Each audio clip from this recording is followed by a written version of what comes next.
Welcome to the Wizards of Ecom, your no-fluff playbook for online success. Each episode is fully packed with actionable tactics you can implement in your business right now. Take your life to a higher level and excel in your online success. It's time to work on you and your business. Let's do this. So, hi everyone and welcome. My name is Naomi and I'll be your host today. Welcome to Wizards of Ecom. Kitty, how are you doing? Hi Naomi, thank you for having me on the show. I know I'm back again, but it's amazing and I appreciate being here. Thank you. Thank you so much for accepting. Kitty, a few words about you. As you were mentioning, this is the second time on the show. The first time you were talking with Carlos about packaging and the impact of packaging on your product when it comes to product marketing. And I loved that episode. And I was like talking to Carlos and I was asking, who's the next on the show? And he was going like, okay, ask the previous guest, who did you like the most? And Kitty is the one, And she was like, yes, of course, I want to come on for the second time on the show. So I really appreciate for making it to the show once again. Kitty, a few words about you. Like I'm aware that you're a branding expert and you're a consultant and designer also, and you're founder of rebrand. Yes. As I was mentioning, this is the second time on the show, so we really loved you for the first time as well. And my personal why I wanted you to have on the show is I did a little digging, a little bit of digging on you. Right. Okay. And the thing that I love the most about you is you defined rebrand as, or your slogan for it is, the only brand I'm standing behind, it's me. And that resonated so much with me because I also truly believe that you are your own brand and whatever you do, it's going to just extend in whatever, like whoever you are, it's going to extend in whatever you do, right? And the only difference between you and I is that you have 2 decades experience in branding, and consulting as well. And also for Kat Winston and Ted Baker, you were a senior management in commercial design, and you bring also that experience. So this is why I want to ask my questions, because I think that you're just the right fit for everything what's in your mind about branding. Perfect. And the answer also to the reason why I chose that quote, that why I'm standing behind, the brand I'm standing behind is me, is because I've always been behind other brands. Mm-hmm. And no one knows the designer behind the brands or the person that's, working the cogs in the wheels, but and no one really used to know who that was, and I wanted to sort of shout about myself. So I'm standing behind the brand of Kitty now, of me, instead of Ted Baker, Kath Kidston, and all the other brands I've been working for. And I still work for brands anyway, still stand behind them, but for me it was really important to get my voice out there and be seen as the authority in branding. I love it. I think that addition just made even more sense for the question that I'm going to ask now. What do you think, or how would you explain the simplest way what branding is and what visual communication is for your regular Joe who knows nothing about branding? Yeah, so a lot of people do ask what branding is, and a lot of people think it's just the logo or some visual identity, but it's not. It's more than that.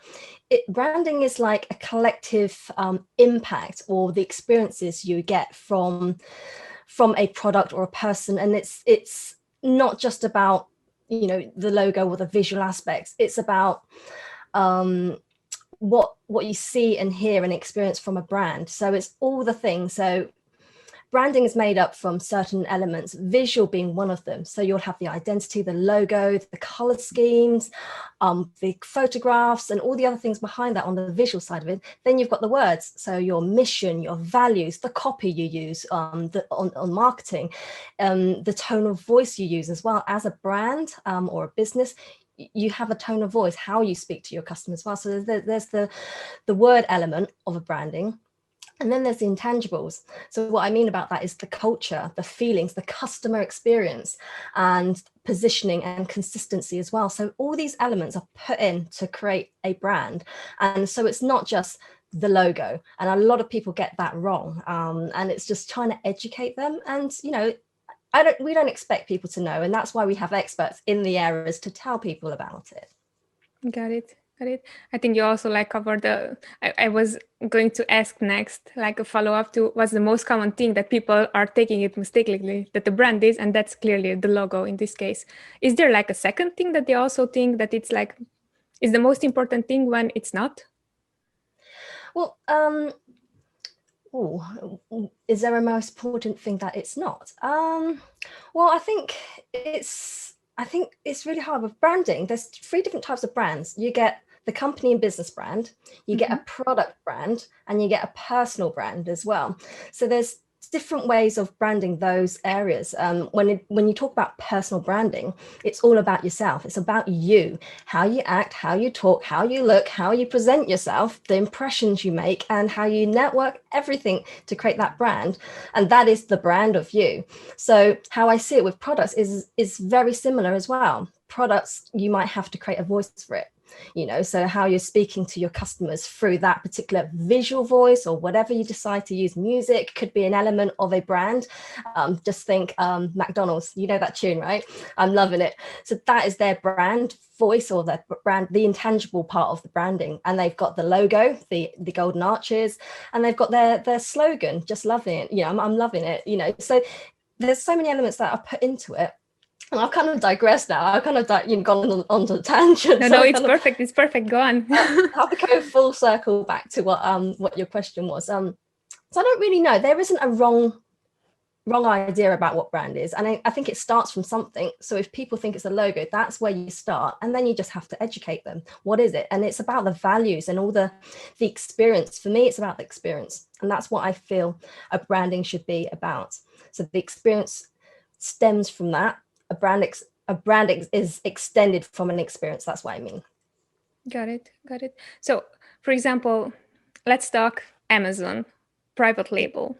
Yeah. Someone who's total newbie, has nothing to do with branding, understand anything else besides that product makes a lot of money, so I want to go for it. And they're going to copy the competitor's product, maybe improve on it. And is that branding? No, that is not branding to an extent. It's copying another brand. So you are creating a brand, but it's not the experience. You're copying a logo and their product in a way, but it's not the experience and how that brand might talk to their audience, because they might have a captive audience on Instagram or Facebook or their own website, and how they market it is their brand. But the person that's just copied it as a newbie think, I'll just copy it. And that happens a lot. I know that it happens a lot with new sellers, because it's a place to start. But then after a while, they start thinking, actually, now I need to go on social media. Now I need to sort of kind of do some social posts. How do we start talking to the customer? Now they're starting to think branding. Now they have to, you have to start somewhere. But just copying another brand, it might not fit your product well. It might not even be the right message that you're creating. You might be targeting the wrong audience as well. So you have to, as a newbie, you need to do your research really and really understand what a brand is. There's a lot of information on Google or on the websites about brand to tell you about branding. So if you don't know what that is, start with some market research. And I do tell people that I've mentored as well, like creating the business and stuff, look at other brands. What are they doing? How can you do it differently as well? So you can copy, you can take a little bit here and there and stuff, but make it your own. Don't do literally cookie cutter style. Don't just copy what they've done. Make it your own, and otherwise you won't be able to grow, because you're just doing what someone else is doing. If you want to be serious, be a serious seller and be a brand owner, then you need to start thinking a bit more deeper about what the values in your brand is, what the mission is, what are you trying to achieve with the brand that you're selling. Okay, some people might just start with the garlic press, and just want to make some money from that. But then what next? I mean, you might want to extend that. So you've got to think bigger, think about the grand scheme of things, don't think small. So that will be my answer for newbie sellers. Think about the bigger picture. Where are you going with this? Because it's not just a one trick pony. Let's just sell, for example, the garlic press. So where do you go from there? Because I know the sellers have a vision to grow big. And I think a lot of people do have that vision, but they get stuck from the get-go. Mm-hmm. I think do your research from the very start and then grow your brand from there. That's brilliant. As you were mentioning, try to reach out, and the way that I translate it for myself, what you were saying is understand what you try to achieve and just go for it, and rather than just copy whatever someone else is doing. In this case, if you're going to do a due diligence, I'm doing air quotes now for whoever is listening, on your brand, right? What are the most important things that's a must to change? Like that has to, I'm sorry, that has to be right. Like you cannot fail at that. What would be? The one thing I would suggest in terms of creating a brand, and if you're starting baby steps, do look at the logo. A logo is very important. It's the visual aspects. That's the first thing you'll see. And it's also the photography and the things that come with it. All the things that people see, if you've only got like 3 seconds, to make an impression, people are just going to scroll past you. Oh, that looks rubbish. I'm going to go on to the next product. And if you're an Amazon seller, you need to think, how does my logo look? And a lot of people get it wrong, that I'm going to have like 5, 6 different colors on my logo. Let's put this there and have a drop shadow in it, and I put bold font, and I'm going to put a little cartoon character. And it's like just too much. Like, rein it back, keep it simple. And the more simpler it is, the more the brand will stand out. Just use a really cool font, simple font. Even start with Helvetica and put your brand on there. That already looks cool, black and white. Don't even have to think about colors or all these logos and things. You can create submarks and like things with your logo, like icons and things. But you can create a whole logo family, so brand family of things that you can include. But start off with the simple logo idea. Don't overcomplicate it, because there's so many people that do it. They're putting gradients and drop shadows, and you don't need to do that. And I guess it does depend what type of brand you are. But for me, I'm used to working with luxury brands, and obviously a lot of customers, they want to have something that looks premium. And I also do work with other clients as well. So recently I've worked with a coffee brand, and it's recreating their logo and having a look at what they can do. And, it's their ideas of what looks good, or how it should look. It's not how I see it. So it's, again, doing your market research, and you'll see the successful brands are much more simplistic than what you think. I think people overthink. They overthink a logo. And I think you could keep it so simple, especially if you don't want to spend lots of money as well with a branding agency, or with a designer. You can easily do it yourself, but keep it very simple. And again, do your market research, see what everyone else is doing, and you'll see that it is simple. It's brilliant. I agree with you. Look at Apple, right? Like, it's only the Apple, and everyone is like going crazy for it. Definitely. You were talking about logo, so what happens if your logo sucks? Like, what's the comeback? If it sucks, well, obviously PickFu. So PickFu is a platform for you to get some market research, to get some ideas on if you have got a rubbish logo versus a newly designed logo, and do some tests with people on PickFu and see what your target audience. Obviously, you can select what kind of target age they are, what they earn, etc., where they live, the demographics of everyone, and then do a test and see what your logo on that particular brand, how it works. What do they think? I would say start there. If it sucks, and then it sucks, then you should get it changed anyway. So don't stick with a logo you think's not working. Ask some people. Do some market research with your demographics and your target audience. Got it. And as you were saying about change logo, let's get a bit into rebranding. When do you think rebranding is the right thing, and when do you prevent someone like, oh no, don't do that, because like you're going to destroy your whole brand?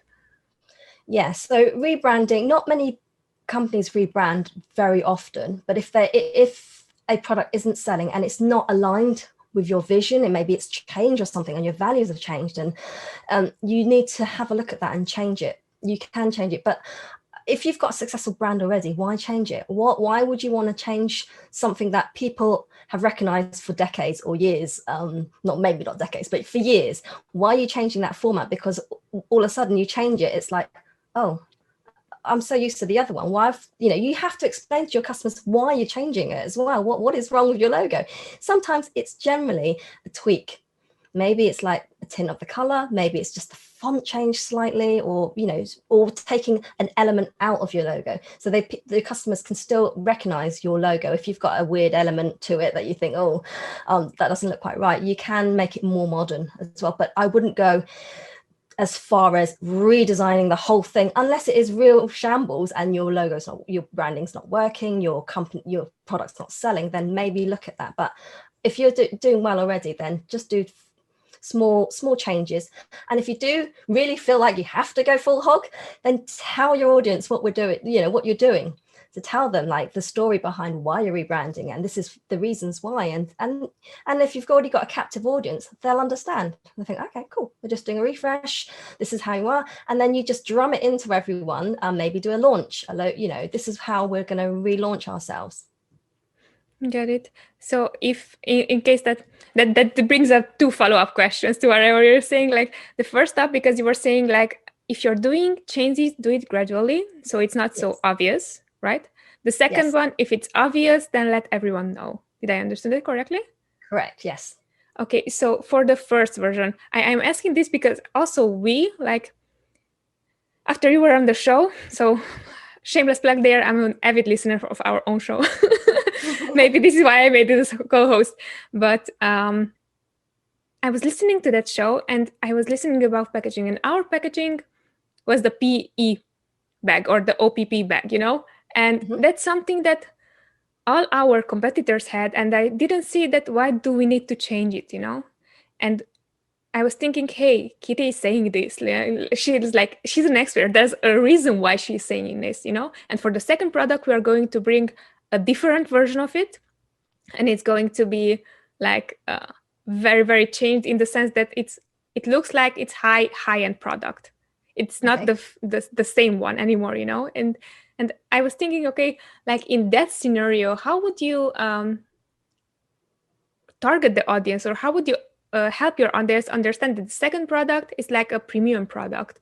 Because it's also the product itself, not only the packaging, but the product itself, it's going to be way better. So how would you tackle that?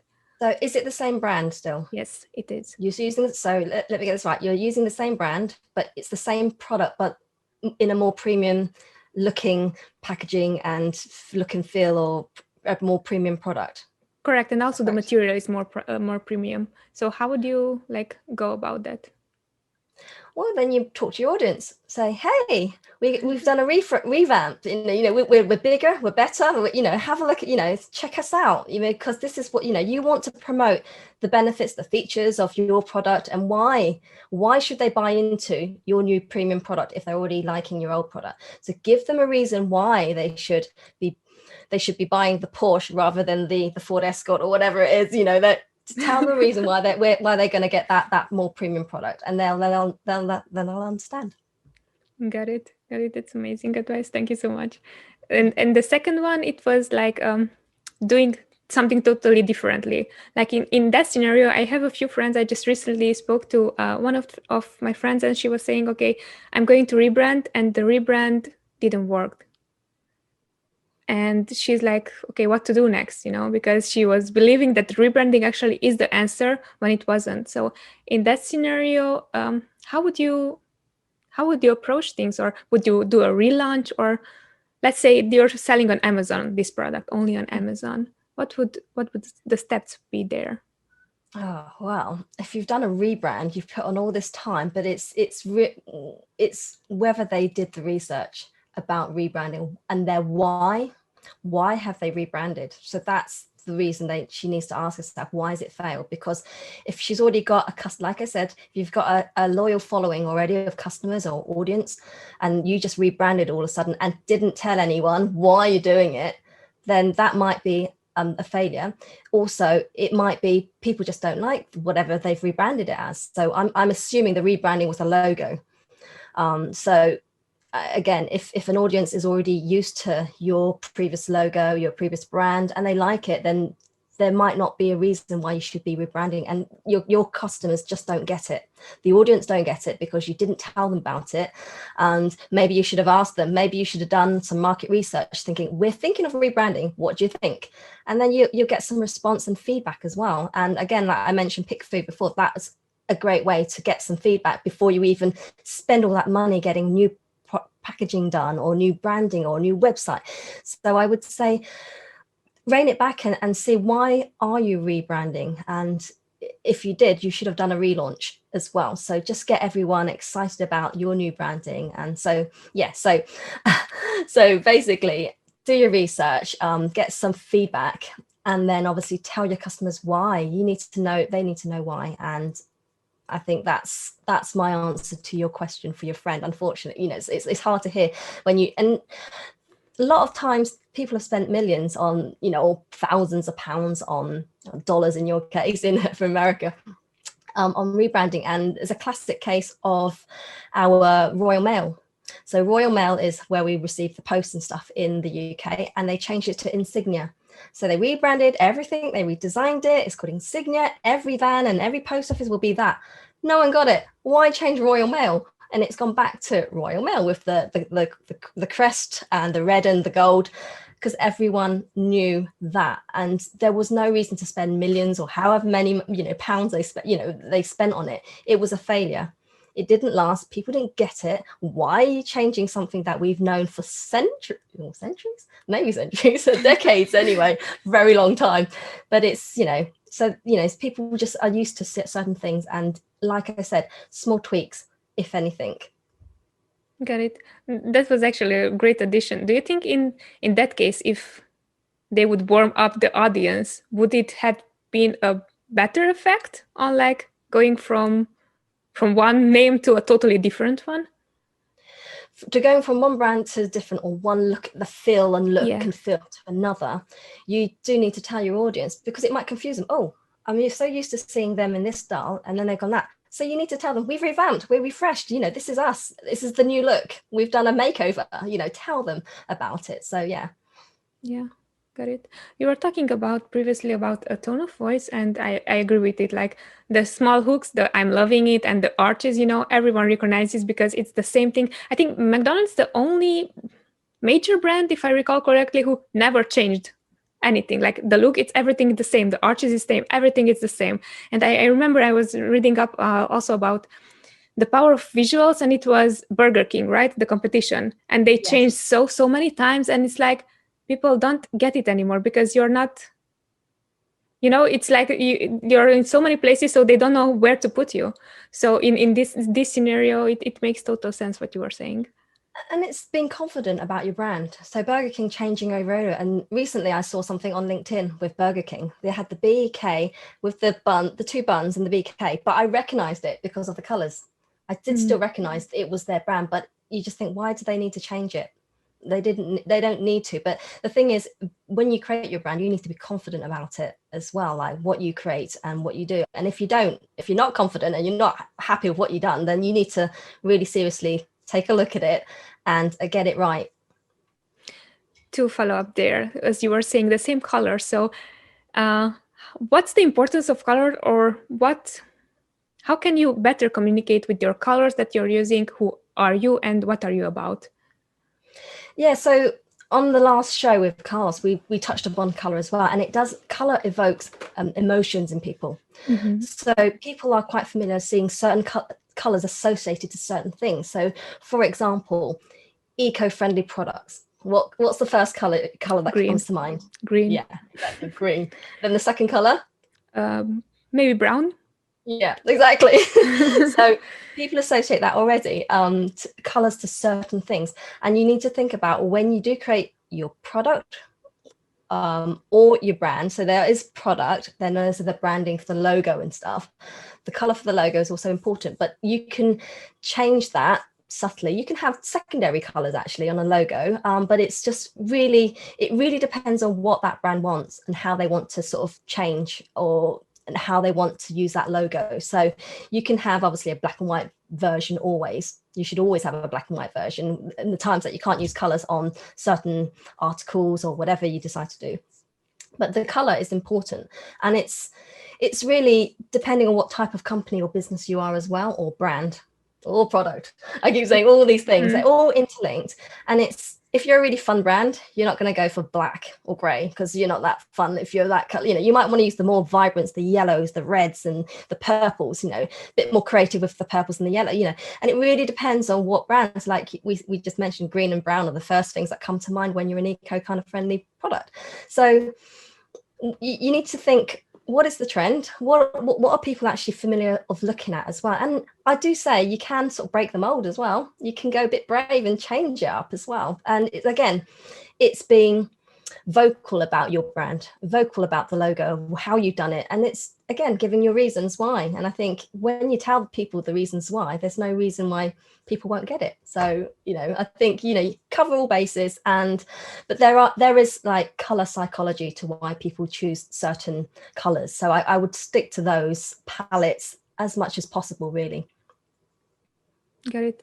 And the first thing coming to mind was like FedEx, because they did something so bold, like the purple and orange that it doesn't fit, like it doesn't look good, but actually this is what they wanted to have, like something that attracts, like it's like you're recognizing a FedEx truck from like out of nowhere, it's like, oh, right there on the road, so you're recognizing it.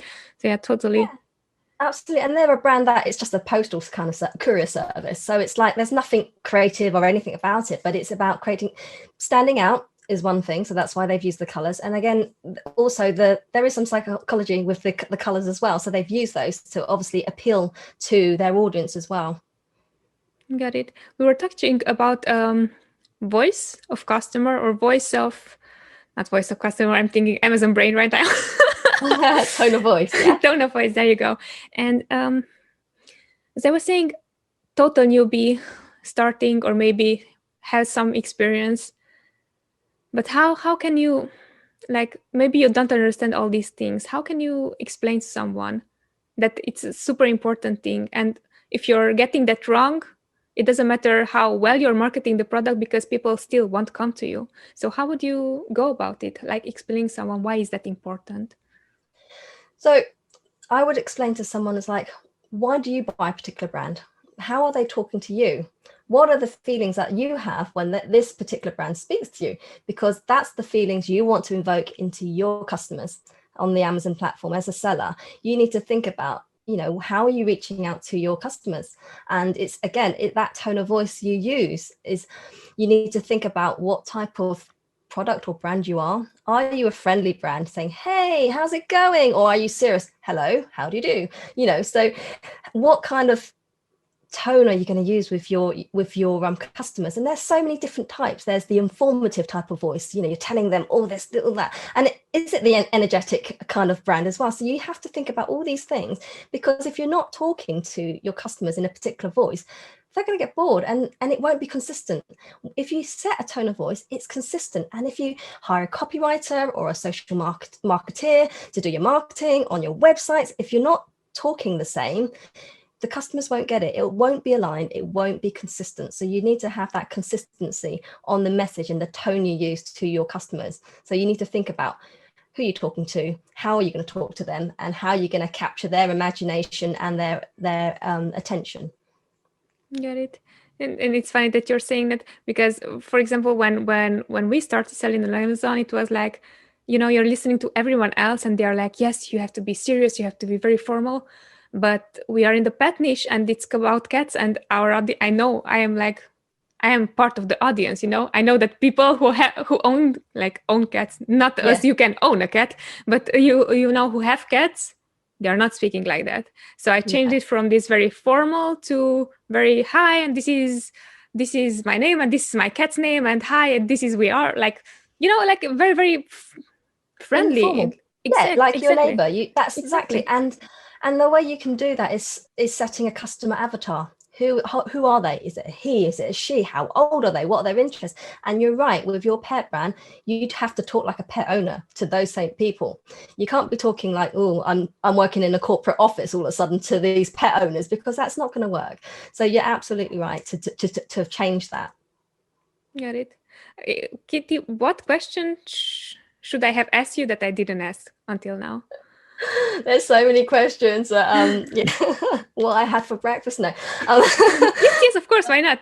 I mean, we have different food here, so. Yeah, I had a banana this morning. So boring. But no. Nutritious, not boring. Yeah, exactly. Get my brain juices working. You know, I have a creative mode today. No, I mean, I think you've asked all the right questions. You've covered everything from the color to the tone of voice to the logo and the branding. I think you've covered everything that, you know, I expected you would ask. So thank you. Thank you so much. I do have a question. I remembered. So if it's coming to product, like having a good product or branding it in a genius way, which one do you think it was going to win? Like a good product versus a great branding? Oh, well, it will be the branding. Why? If you just have a good product, it's just a good product. You don't have the branding. It's the branding that attracts the attention. You've got the tone, you've still got the logo, you've still got everything that makes a brand. It's the experience. Like I mentioned, the first thing was the impact and the experiences that you're giving to your audience. So that if you don't have good branding, then you're going to fail. However good your product is, it's not going to work because you don't have your tone of voice. You don't know how you're going to market yourself. You don't know how you're talking to your audience. You don't have all the things that make a successful brand. And that is where I think you should sort of look at is the good branding versus good product. Can you give please an example? Like what's the first thing that's coming to mind that it has a good branding, but the product is not good or not so good? Oh gosh. I'm asking for a friend. don't take it too seriously, but good branding, rubbish product. I don't think I've come across a product that's got bad branding. No, sorry, a good branding that's got a rubbish product. Let me think. Okay, it doesn't have to be that rubbish, but it's like you give, I don't know, you won't sell this for $100, but you're still going to buy it for 20. It's worth 20, but you're going to give $200. Yeah, I'm just probably thinking more kitchen products or something. I can't think of brand to name. That's fine. That's no problem. Just give it. Yeah, and I don't think there is, but I know there's probably loads of products I've used that have looked rubbish. But yeah, no, I don't. I think it's, if anything, it's the good branding that has got a faulty product or something within, you know. But no, I can't think off the top of my head. Okay, I'm being political here. I love it.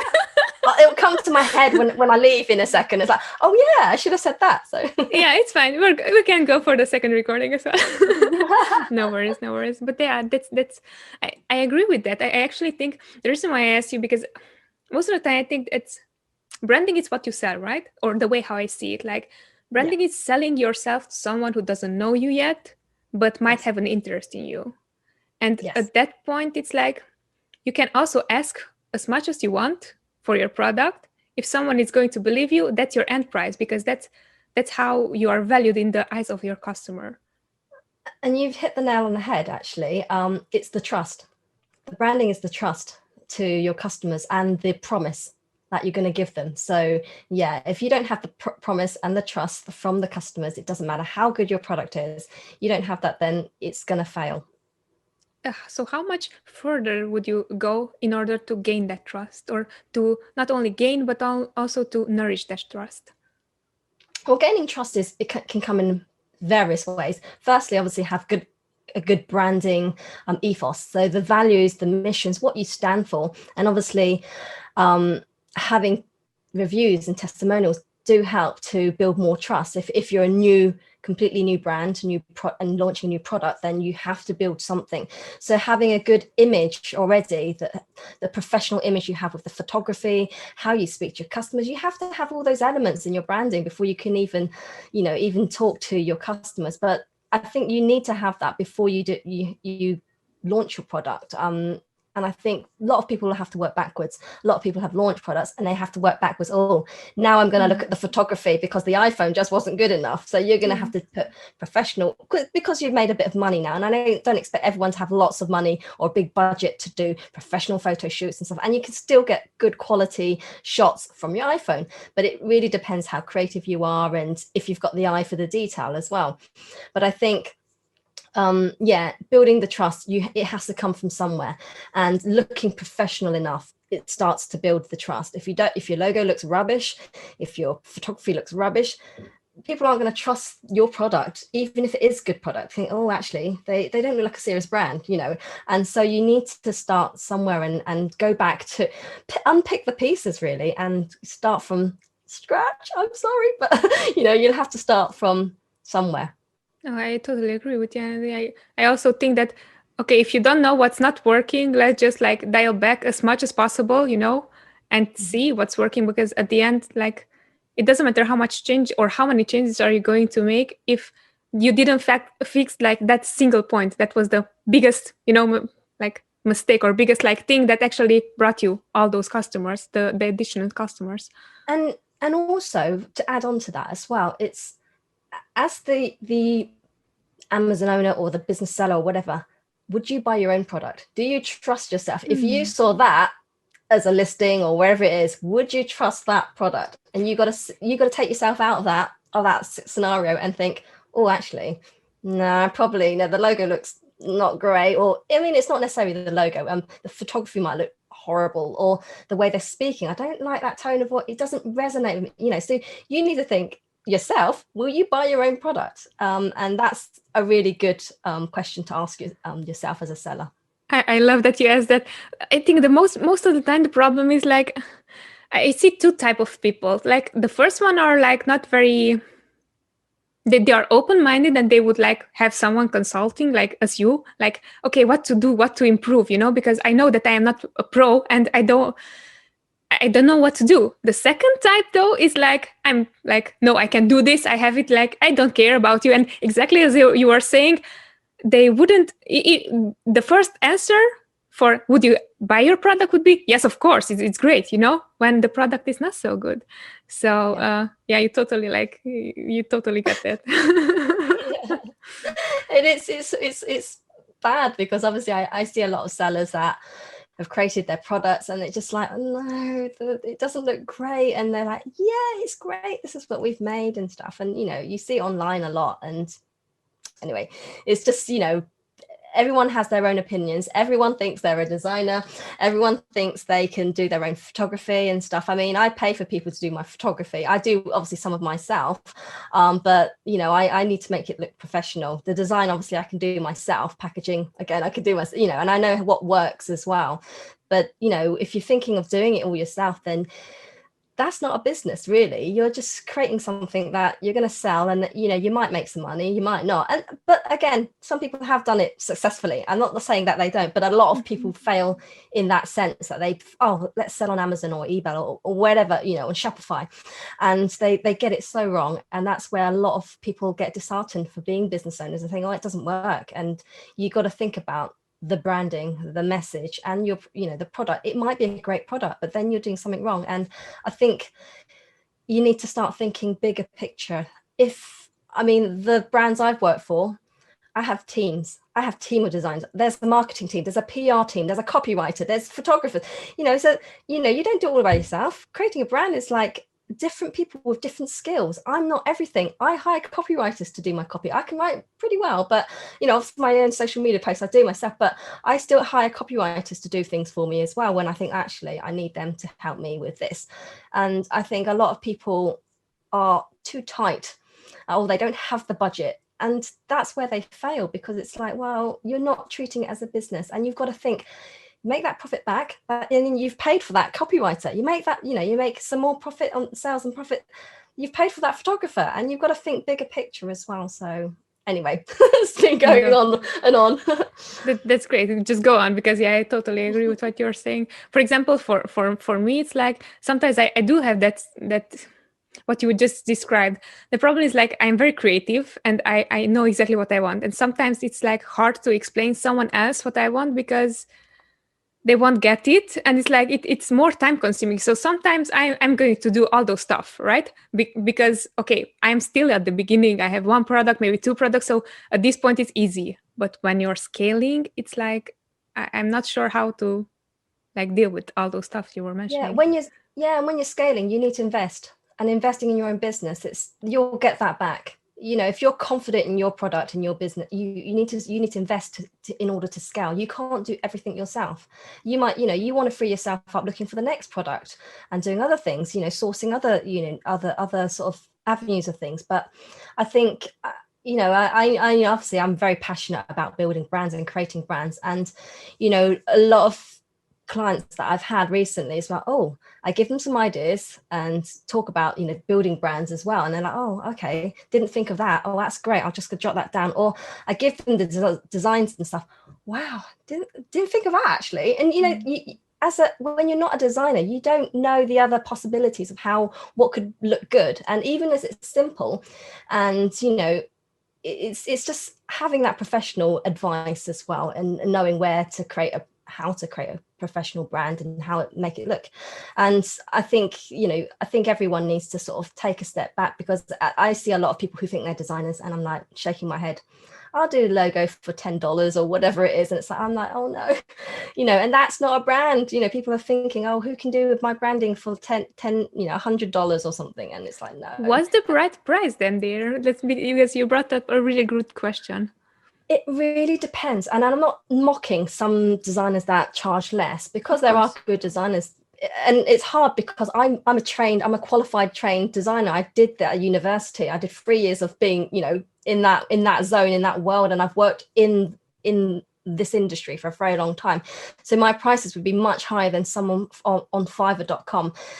But they won't give you all the elements to creating a brand. They'll create your logo. They'll give you the logo because you asked for a logo, but you didn't tell them about your mission, your values, the personality you want to create. This is a thing.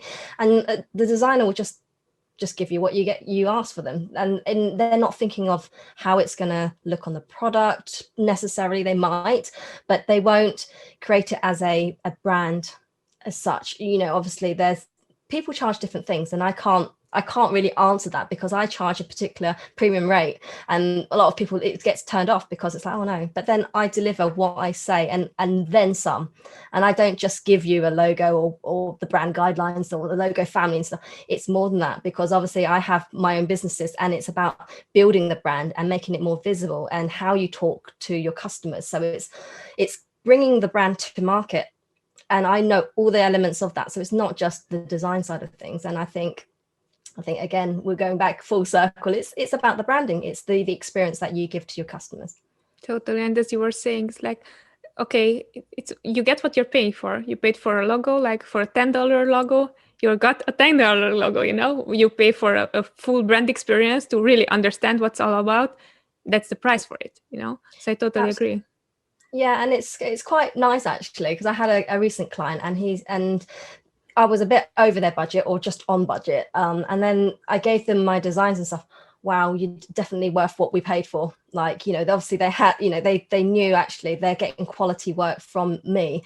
So that's what I expected. And it was really nice to hear that. It's like, actually, but, because I'm not the cheapest. And and I'm not the most expensive either. I run my own business from home. I don't charge agency rates. So you can charge tens and 20,000s of pounds for a branding, but I don't charge those rates. I could do, well, no, maybe not, but it would be nice too.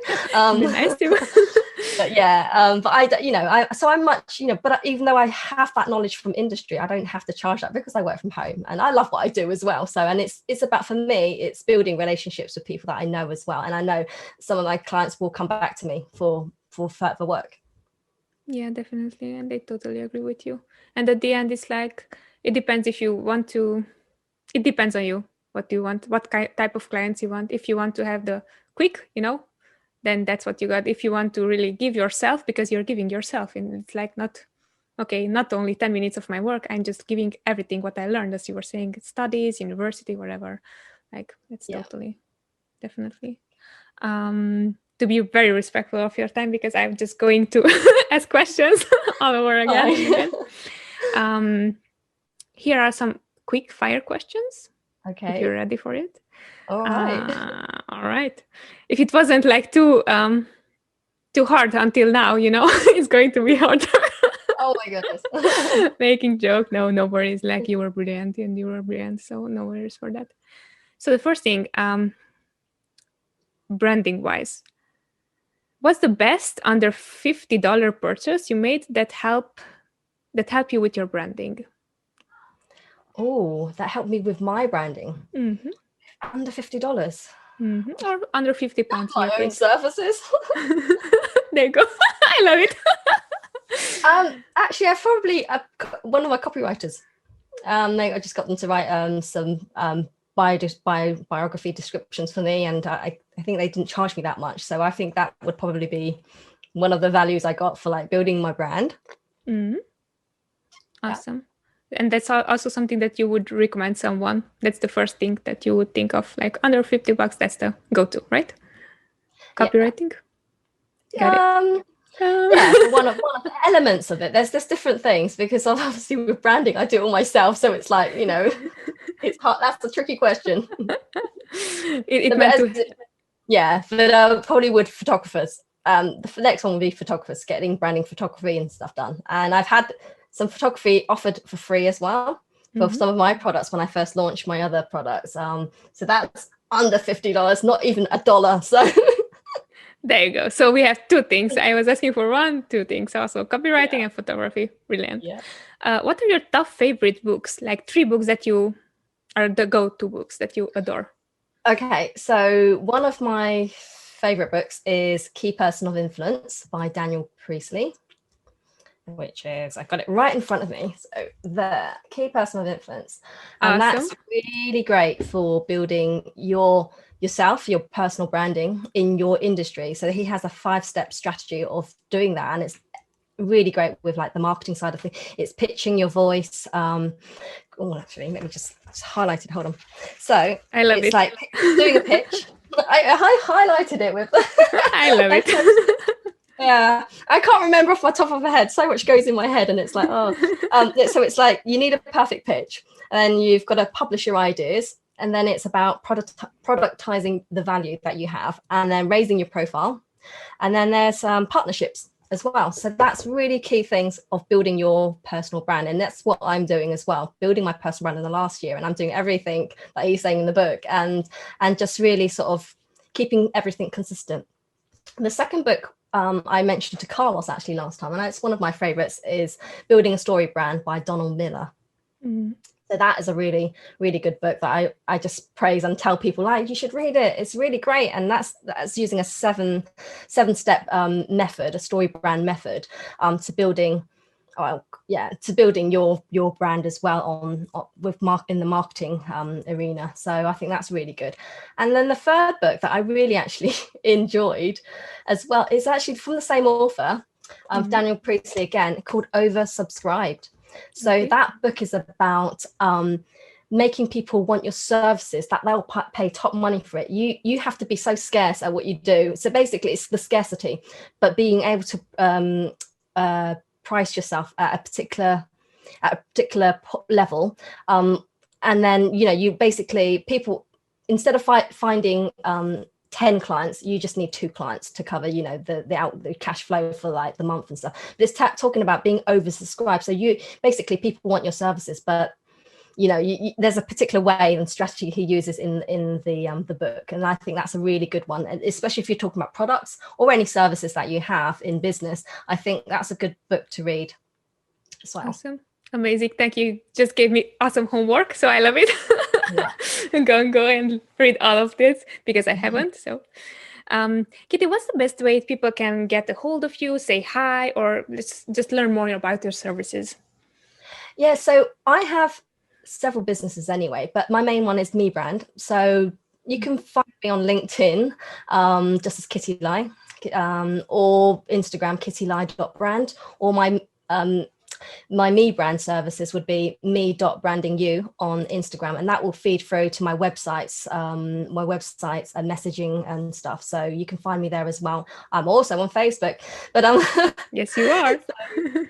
So I think I'm the first person that comes up, or the second person that comes up on Google search. So it'll take you straight to my LinkedIn profile, and you'll find me there. But I think I'm around a bit, so hopefully the SEO is working on all the systems. So, but yeah. I think the best SEO that you made it work is the same profile picture, branding. Absolutely. Yeah, absolutely. And that's the thing, you need to keep consistent. Otherwise people won't recognize you. And I use the same profile picture on everything, pretty much everything. So yeah. Definitely.